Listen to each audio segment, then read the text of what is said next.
Buenas tardes, mi nombre es María Fernanda y yo voy a iniciar con la exposición junto con mi compañera Silvia Angeli Frontado, Gema y Valeria Millán. Pues en esta oportunidad yo voy a hablar sobre la comunicación, pues es un tema de gran importancia dentro de las relaciones humanas, pues la comunicación es un proceso que permite que las personas intercambien información, ideas, opiniones, emociones y experiencias. Gracias a ella podemos relacionarnos con los demás, comprender diferentes puntos de vista y trabajar de manera conjunta para alcanzar objetivos en común. Pues la comunicación está presente en todos los ámbitos de, obviamente, nuestra vida, ya sea pues en la familia, en la universidad, en el trabajo o en cualquier grupo social. Cuando existe una comunicación efectiva, pues las personas pueden expresarse con claridad, resolver conflictos y fortalecer sus relaciones intrapersonales. Por esa razón es importante conocer qué es la comunicación, cuáles son sus elementos y cómo funcionan dentro de los grupos mediante diferentes modelos y por supuesto tipos de comunicación. Bueno, en la siguiente diapositiva tenemos la comunicación. Pues la comunicación puede definirse como el proceso mediante el cual dos o más personas intercambian información, pensamientos, sentimientos o experiencias. Por supuesto, este proceso no consiste únicamente en hablar, sino también en escuchar, comprender e interpretar, obviamente, los mensajes que recibimos. Por ello, se considera un proceso dinámico y bidireccional, ya que tanto el emisor como el receptor participan activamente. Para que la comunicación ocurra correctamente intervienen varios elementos, pues el emisor, que es el que transmite el mensaje, el receptor, que es quien recibe e interpreta la información, y el mensaje que corresponde a lo que pues desea comunicar. También está el canal, que es el que es utilizado para transmitir la información, el código, que es el lenguaje empleado, y pues la retroalimentación, que permite verificar si el mensaje fue comprendido. Por ejemplo, cuando una profesora explica una actividad en clase, ella actúa como emisora y los estudiantes son los receptores, y las instrucciones constituyen el mensaje. La voz de la profesora funciona como canal, y cuando los estudiantes pues realizan preguntas o hacen comentarios, se produce la retroalimentación, que permite comprobar si la información pues fue comprendida correctamente. La comunicación es fundamental porque esta fortalece las relaciones interpersonales, facilitando la cooperación, la mejora, por ejemplo, en el trabajo, ayuda a resolver conflictos. Además, permite también transmitir conocimientos y experiencias que favorecen el aprendizaje y también el desarrollo personal. Por consiguiente, tenemos los modelos de comunicación grupal, que pues la comunicación grupal ocurre cuando varias personas intercambian información con el propósito de alcanzar metas comunes. Pues existen diferentes modelos que explican cómo circula la información dentro de un grupo. El primer modelo es el circular, en el cual todos los integrantes tienen pues la oportunidad de participar y expresar sus opiniones. La información circular es diferente a las direcciones y se promueve la participación de todos.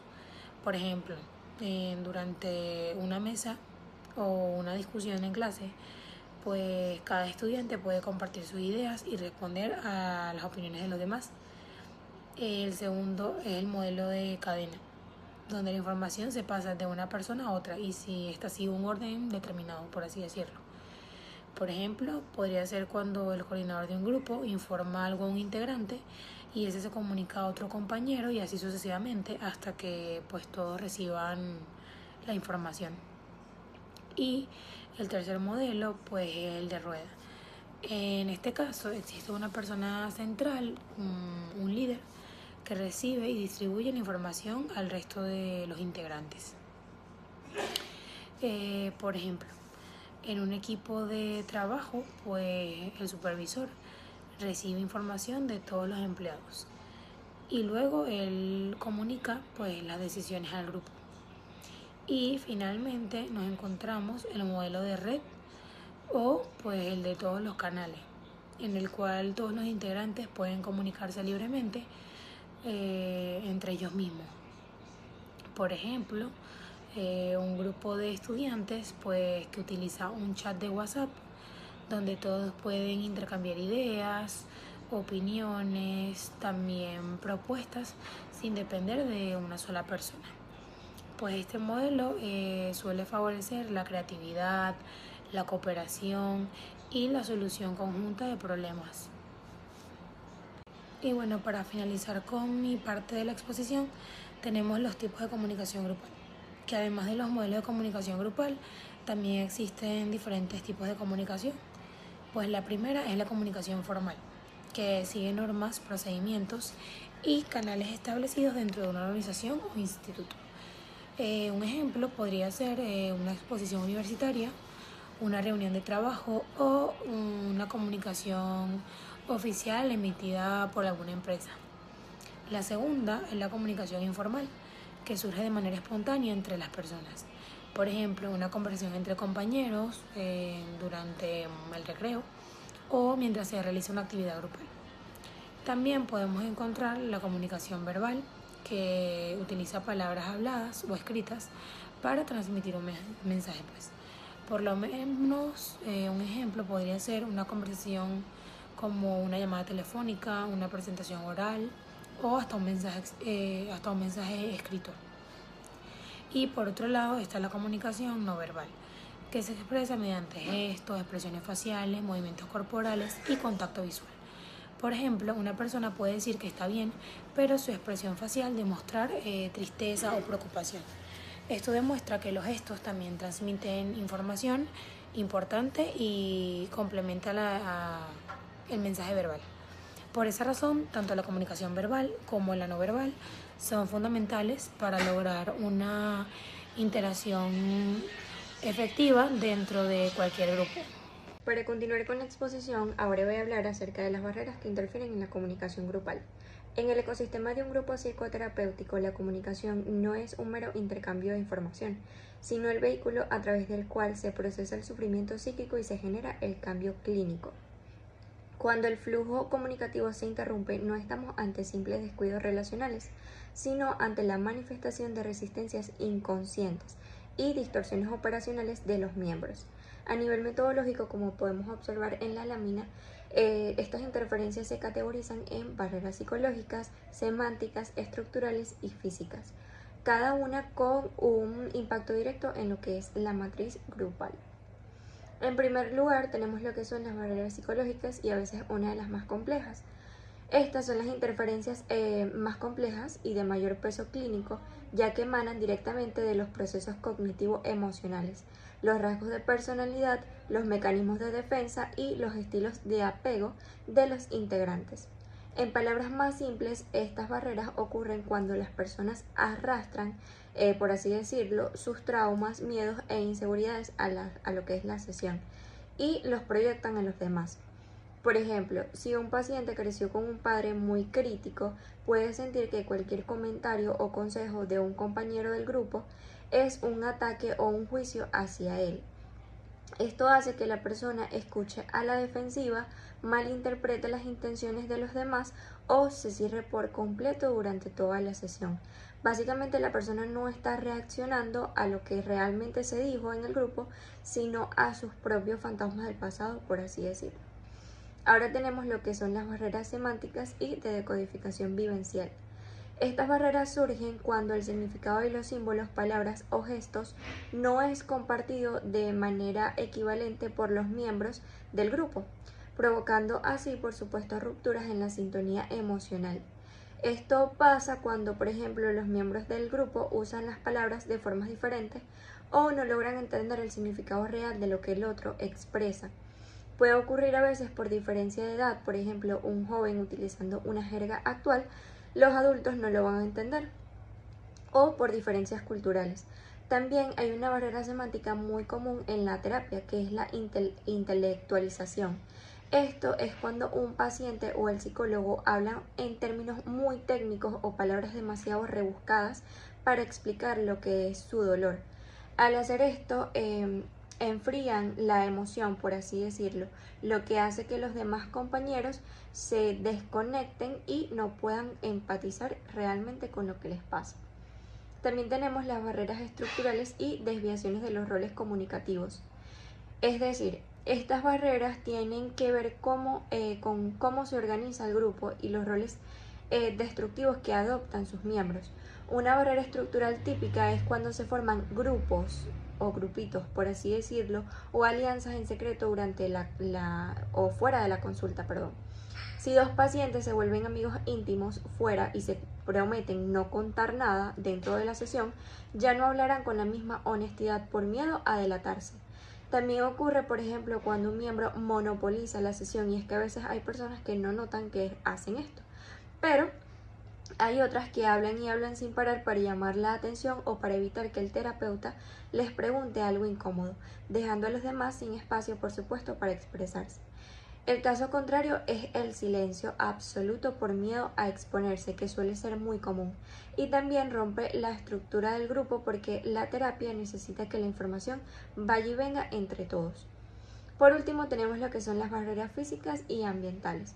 En este caso son todos los obstáculos del entorno real que distraen, incomodan o rompen la concentración. En terapia de grupo, por ejemplo, las sillas siempre deben estar en un círculo perfecto para que todos puedan mirarse a los ojos y sentirse iguales. Si el espacio obliga a que alguien quede un paso atrás o escondido, se crea, por así decirlo, una barrera física. Otro problema grave es el ruido o la falta de privacidad. Los pacientes a veces pueden sentir que las paredes o son muy delgadas o que hay gente fuera que puede escucharlo, entonces les va a dar miedo de hablar pues sus secretos más profundos por temor a perder la confidencialidad. Ahora, para continuar, hablaré acerca de los roles de la comunicación terapéutica. En el contexto de un grupo psicoterapéutico, por supuesto, la comunicación del facilitador no puede ser casual ni directiva en un sentido autoritario. Debe ser intencional, estratégica y clínicamente programada. Los roles de la comunicación terapéutica definen lo que son las posturas psicológicas, verbales y relacionales que el psicólogo adopta para modelar interacciones saludables entre los miembros del grupo, movilizar las defensas del grupo y, por supuesto, promover el insight. Los roles comunicativos esenciales que el terapeuta despliega en la sesión pueden ser: primero, tenemos lo que es el rol de facilitador y sintonizador empático, que es el más común. Este rol comunicativo se enfoca en captar el mundo interno de los participantes y devolver esa información de una manera que promueva la autoexploración. A través de microdestrezas verbales como el reflejo y la clarificación, el terapeuta traduce las emociones latentes, es decir, lo que el paciente siente pero no dice explícitamente, y las pone en palabras accesibles para todo el grupo, validando la experiencia de cada sujeto. Por lo tanto, acá el terapeuta actúa como, por así decirlo, un traductor emocional. Su trabajo no es juzgar ni reprender, sino escuchar con tanta atención que es capaz de notar el sentimiento real detrás de las palabras de un paciente. Ahora tenemos el rol de agente de confrontación asertiva y desafío clínico. Este rol comunicativo se activa cuando el terapeuta, en este caso, necesita señalar lo que son las incongruencias obvias entre lo que el paciente dice verbalmente y lo que demuestra con su conducta no verbal o su historia.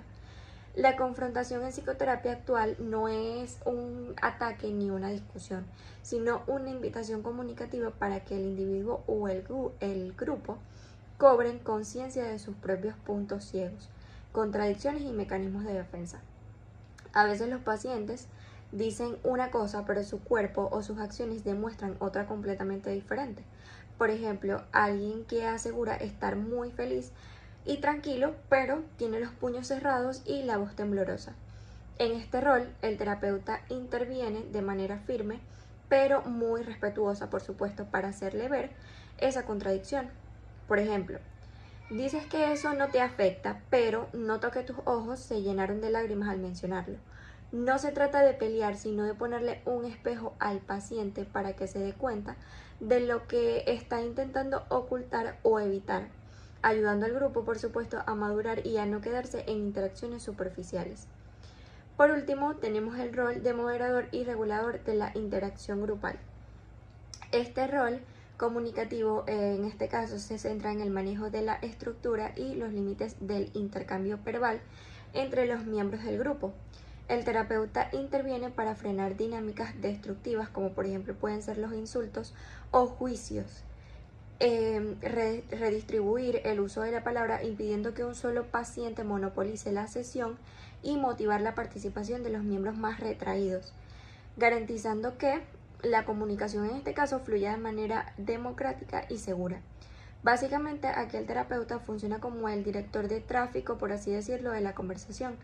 En un grupo terapéutico las emociones pueden desbordarse, es decir, las personas pueden empezar a interrumpirse, a dar consejos como si fuera una charla, unos amigos en un café o a atacar a un compañero.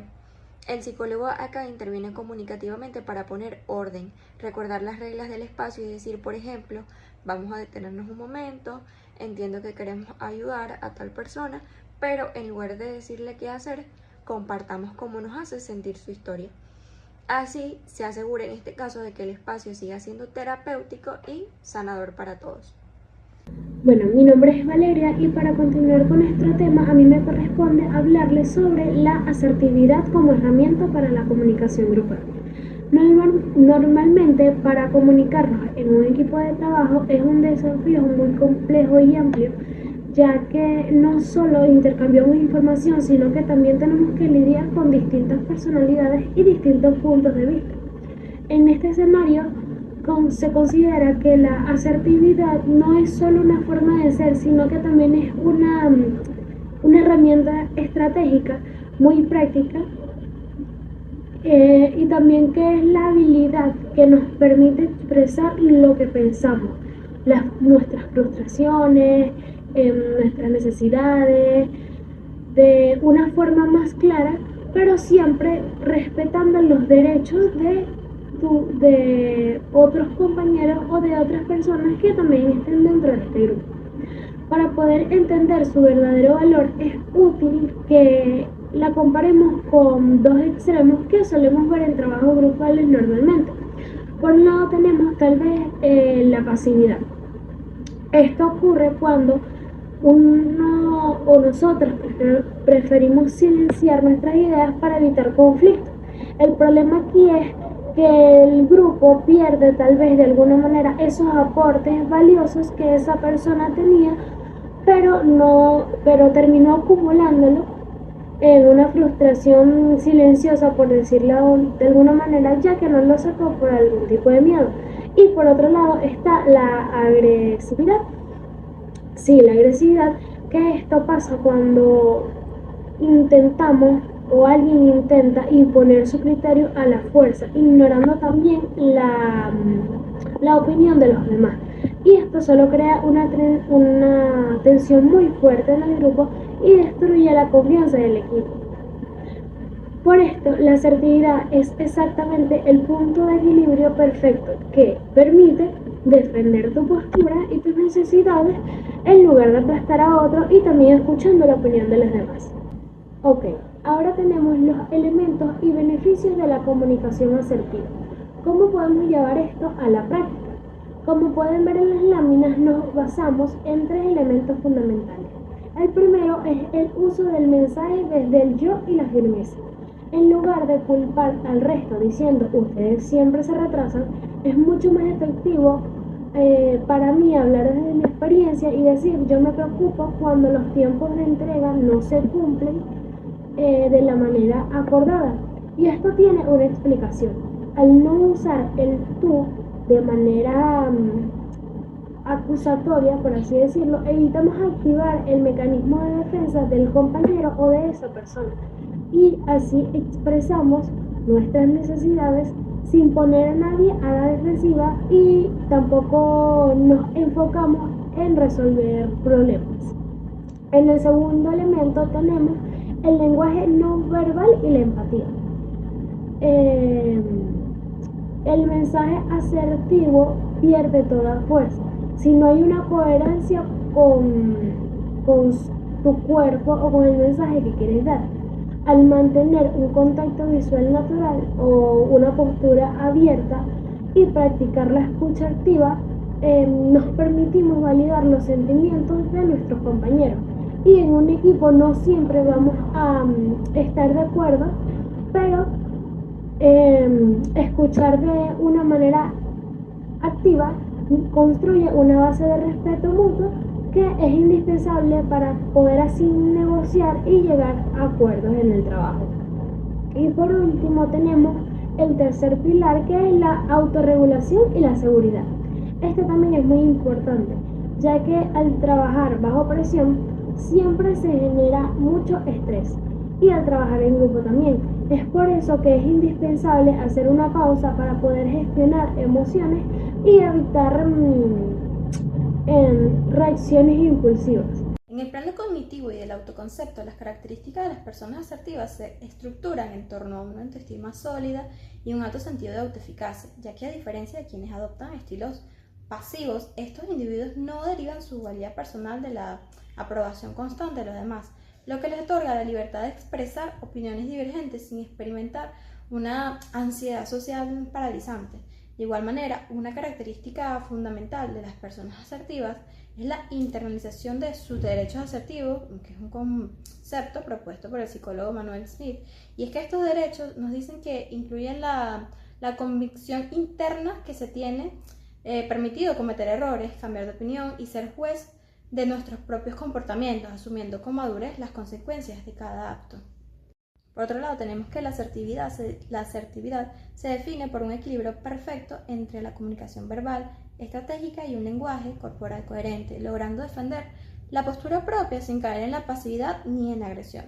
La principal característica de los individuos asertivos es el dominio del lenguaje del yo, y es que en lugar de lanzar juicios de valor o acusaciones que pongan a la otra persona a la defensiva, como el clásico "tú siempre lo haces mal", ellos se enfocan en describir hechos objetivos y expresar el impacto emocional o práctico que estos tienen. Por ejemplo, noté que el informe no llegó a tiempo y eso me preocupa. Además, manejan con naturalidad técnicas de afrontamiento, como la técnica del rayado y otras técnicas. Todo esto integrado con una escucha activa y empática, y que su comunicación no verbal transmite honestidad y seguridad, ya que ellos mantienen un contacto visual directo pero amigable, una postura erguida y simétrica y además relajada, alejándose tanto de la rigidez intimidante del agresivo como el encogimiento pasivo, y finalmente en tono de voz, emplean un tono de voz modulado, un volumen firme y una velocidad constante, eliminando por completo los titubeos. Ahora bien, en cuanto a los métodos y estrategias para la comunicación asertiva, los podemos dividir en tres, y en primer lugar tenemos las técnicas verbales de afrontamiento y autoafirmación. Estas estrategias nos sirven para fijar límites y responder a críticas sin generar conflictos. Tenemos en primer lugar el lenguaje de yo, que consiste en expresar desde la primera persona, por ejemplo, yo siento, yo pienso, en lugar de culpar al otro. Tenemos la técnica del disco rayado, que es repetir el propio punto de vista o límite de forma constante, calmada pero firme, sin dar explicaciones excesivas ni engancharse en discusiones. Por otro lado está el banco de niebla, que consiste en dar la razón al interlocutor, en parte de verdad que tenga su crítica, pero sin cambiar de postura ni ceder. Esto neutraliza la agresividad. Por otro lado está el desplazamiento asertivo, que busca posponer la conversación para cuando las emociones estén muy altas o falta información. Entonces se busca posponer para un mejor momento. Asimismo están las preguntas asertivas, que consisten en responder a una crítica pidiendo detalles constructivos para obligar al otro a reflexionar y proponer soluciones. Y finalmente vamos a mencionar la técnica de ignorar, y es pausar la charla si el otro está muy alterado, validando su malestar, pero dejando en claro que así no se puede continuar. En cuanto a las estrategias de escucha activa y regulación del diálogo, las cuales podemos decir que son unas metodologías para comprender al interlocutor, validarlo y facilitar la negociación. En este caso tenemos el reflejo de los sentimientos, que busca identificar la carga emocional del otro y devolvérsela en el discurso para demostrar empatía y validación. También tenemos las respuestas mímicas, que consiste en usar monosílabas o gestos breves como entiendo, ya veo, para mostrar atención continua y animar al otro a hablar. Por otro lado, la solicitud de aclaraciones, pedir detalles sobre el mensaje antes de asumir o adivinar las intenciones del emisor. También se pueden hacer una repetición de frases clave. Es decir, detectar la preocupación del otro entre múltiples quejas y enganchar la conversación en esa prioridad real. Y finalmente, las preguntas y afirmaciones abiertas, tales como ¿qué más te gustaría añadir? Para que el interlocutor se expanda sin sentirse interrogado. Ahora bien, en cuanto a los elementos no verbales y paralingüísticos, que estos son la conducta física y el manejo de la voz que dan credibilidad y congruencia al mensaje. En cuanto al contacto visual, debe ser directo, tranquilo y continuo, ni esquivo, para que no sea sumiso, ni muy rígido, para que se sienta como un desafío. La postura corporal debe ser erguida, simétrica, relajada y abierta. Hay que evitar cruzar los brazos ni cerrar los puños, porque esto para poder lograr proyectar seguridad. Y el espacio personal se debe respetar a esta distancia física, ni muy lejos, ya que puede indicar temor, ni muy cerca, ya que causa intimidación. Sobre los componentes paralingüísticos, es decir, la voz, tenemos que tener un tono de voz modulado y firme, un volumen audible pero pausado y velocidad constante, eliminando lo más posible los titubeos. Muchas gracias.